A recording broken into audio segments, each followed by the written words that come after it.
advanced ways to say let's start in British English. Here are more elaborate and colloquial ways to use instead of saying let's start when you want to begin something like a presentation, a speech or a meeting. Before we start, let's is a more informal way of saying let us, and we use it to make suggestions. It's also okay to say shall we instead of let's.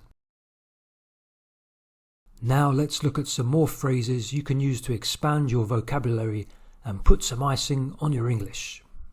The first three can be used in both formal and informal situations. Make a start.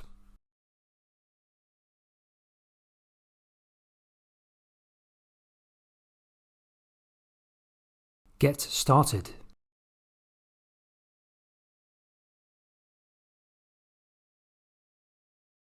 Get going.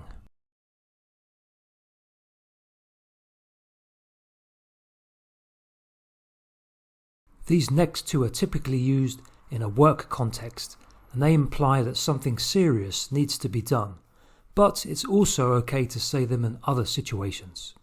Get down to business.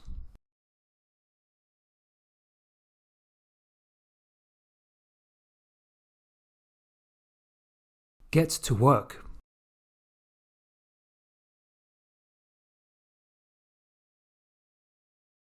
And the final two are more colloquial ways to say let's start.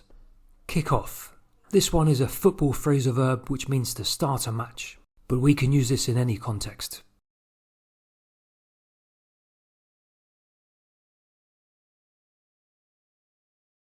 Crack on. This means to start something energetically and with determination.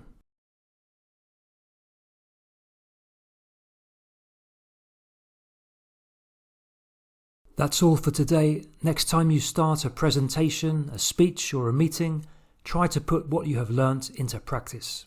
If you want to learn British English with me, hit the subscribe button to join the community and put some icing on your English.